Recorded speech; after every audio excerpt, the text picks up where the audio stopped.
What if the place you thought was your sanctuary, the land you worked for, sweated over, and built memories on, was suddenly claimed by a power-hungry HOA president? Imagine walking out your door to see heavy equipment tearing into your property, strangers strutting around with forged papers in hand, and neighbors who once waved to you now whispering about how the community voted to take what's yours. At first, you'd laugh it off as impossible, until the fines start arriving, the letters pile up, and people begin treating you like the outsider on your own land. That's the kind of betrayal that doesn't just sting. It rattles your sense of safety, your sense of belonging. And behind it all is a leader who thrives on intimidation, manipulation, and spectacle. But what happens when the line is crossed and the fight turns personal? That's where this story begins. Let me start from beginning. I came back expecting quiet. The kind of quiet you can feel in your bones, where the air is crisp, the trees sway like old friends, and the land itself seems to breathe with you. But instead of peace, I was greeted by the low rumble of diesel engines, the metallic clang of machinery, and the sight of strangers trampling through what I'd always considered sacred ground. Excavators lined up like an invading army, fresh tire tracks cut across the pasture. And there, standing right in the middle of it all like she was queen of the county, was Brenda, the HOA president. Clipboard in hand, sunglasses perched on her nose, she directed the workers with the kind of smug confidence only someone convinced of their own untouchable power could muster.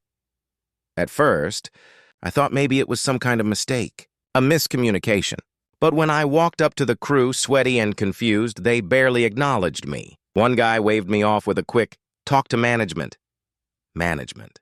On my own land, as if I was some stranger wandering into a construction site. I raised my voice, made it clear this property had been in my family for generations, that not a single square foot of it belonged to any HOA, and that I wanted answers. That's when Brenda stepped forward, chin lifted, smirk plastered on her face. "This isn't just your land anymore," she said, voice syrupy but sharp. "This is progress. The community voted. You'll understand eventually. Progress." That word hit me like a hammer. Progress meant tearing up the fields where my father taught me to work the soil. Progress meant bulldozing the woods where my grandfather had built a cabin with his own 2 hands. Progress meant erasing everything that tied me to this place, all because some HOA president decided she wanted to play developer. I tried to laugh it off, but inside I was boiling. Who exactly had voted? Certainly not me. Certainly not any of the neighbors who had quietly warned me about Brenda's big plans over the years. Still, her words carried weight. Workers looked to her like she signed their paychecks. And worse, the way she spoke made it clear she believed every bit of her own story.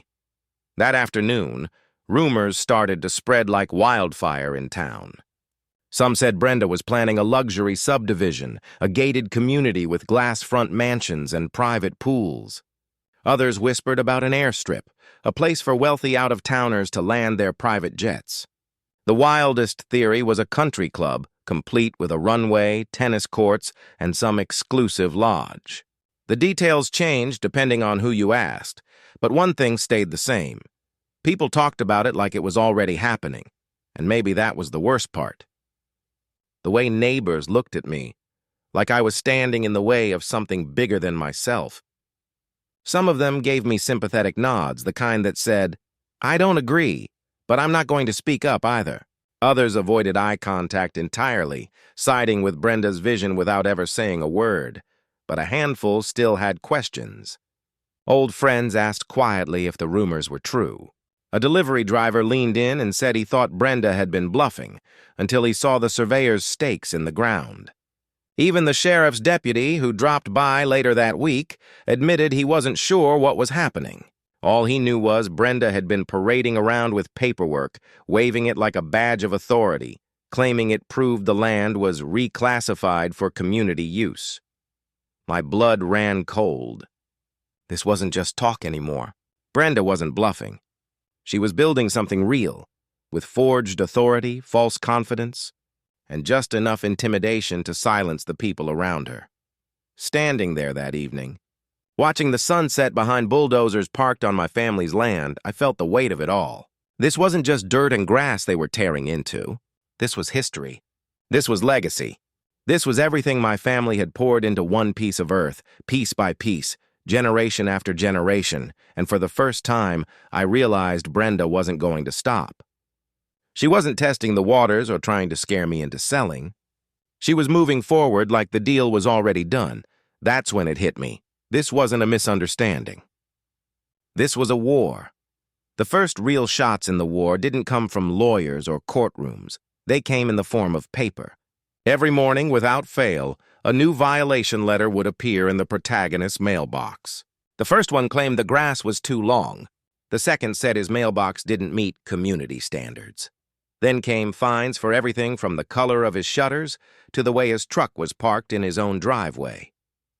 Each envelope felt like a slap, a reminder that the HOA wasn't just playing games. They were waging a campaign designed to wear him down, day after day. But the paper war was only the beginning. The harassment moved from mailboxes to driveways. One morning he woke up to find a shiny SUV parked directly in front of his gate, blocking him in. Another day, a moving van idled across his driveway, the driver claiming he'd been told to wait there for hours. It was a petty but effective tactic, forcing him to feel trapped on his own land. The message was clear. They could choke him out of his daily life without ever stepping foot inside his home. Soon the soundscape of his sanctuary was ripped apart.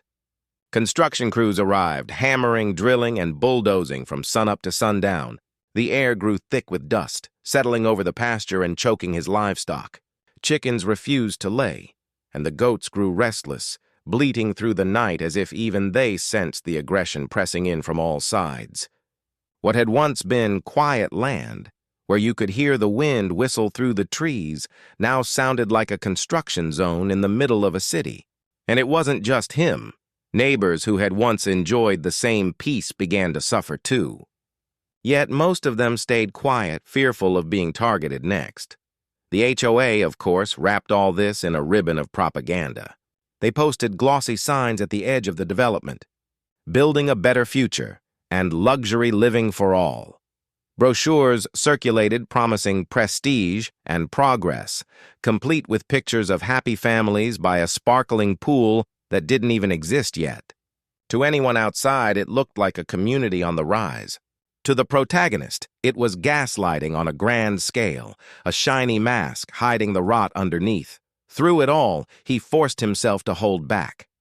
Every instinct told him to lash out, to slam doors in their faces, to rip down their signs and throw their fines into the fire. But he resisted. Strategic patience became his shield.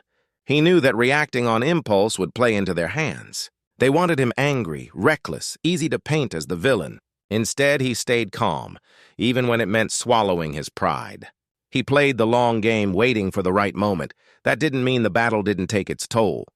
Late at night, when the dust finally settled and the machinery went quiet, doubts crept in.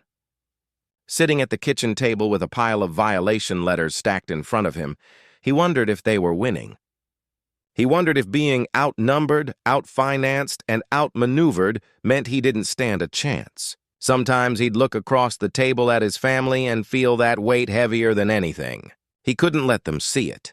But deep down, he feared being cornered for good. Still, every doubt was matched by a spark of defiance. He hadn't come this far to surrender now. What the HOA didn't know, what they couldn't know, was that he had an ace up his sleeve. It wasn't loud, it wasn't flashy, but it was there. A plan. Something that could turn the tide when the moment was right. And while the HOA busied themselves with their games of intimidation and noise, he quietly held on to that secret, biding his time.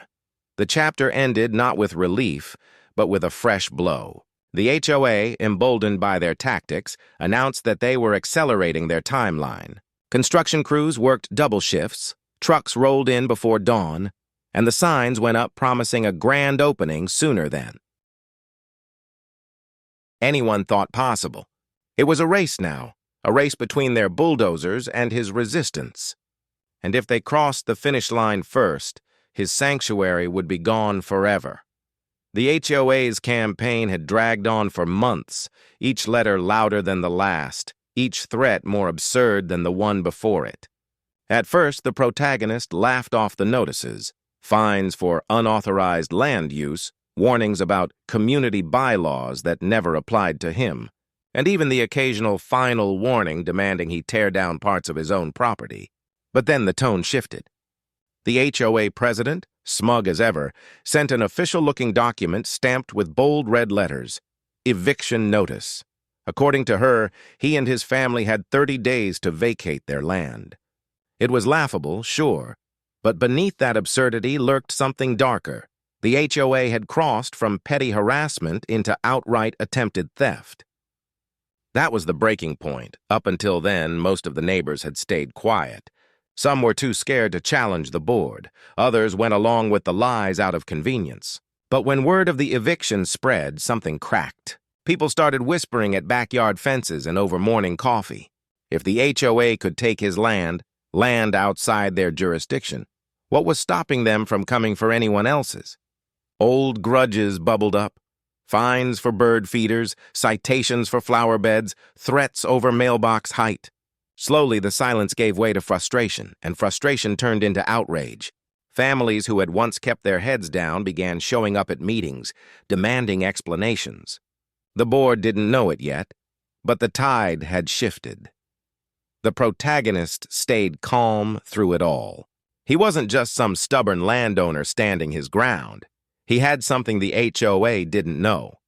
A card up his sleeve that no threat, no forged contract, no fake fine could override. He had federal authority. Years before, he'd worked with agencies that governed airspace and infrastructure, and in his hands were permits, licenses, and official clearances that carried more weight than any HOA bylaw. While Karen and her board were scribbling out notices on cheap letterhead, he had legally binding documents recognized by state and federal agencies.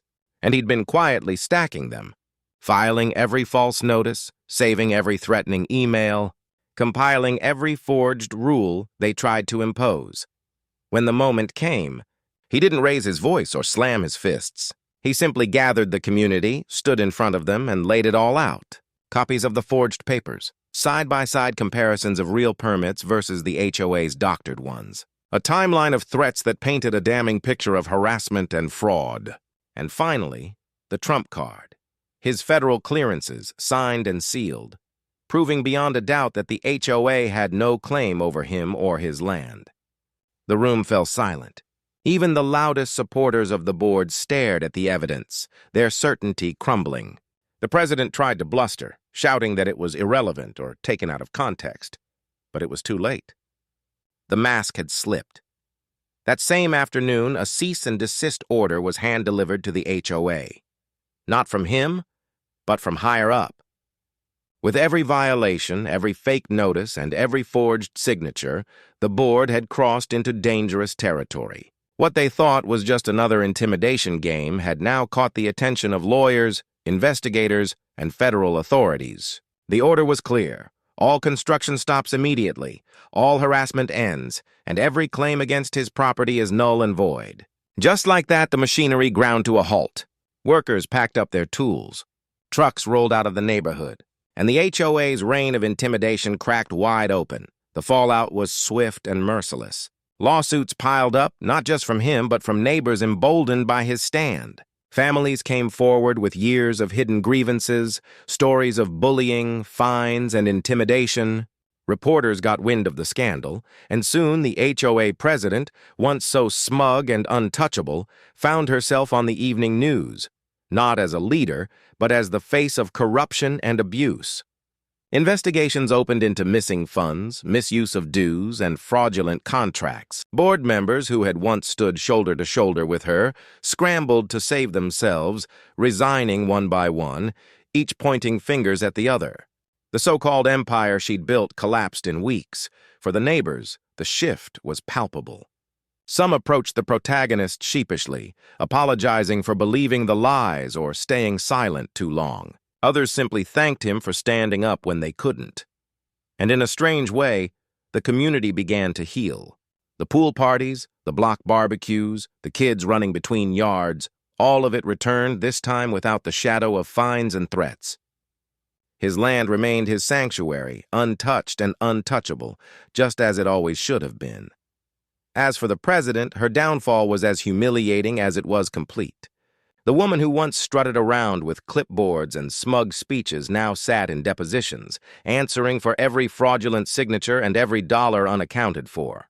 Her name, once spoken with deference, became a warning, a reminder of how power corrupts when left unchecked.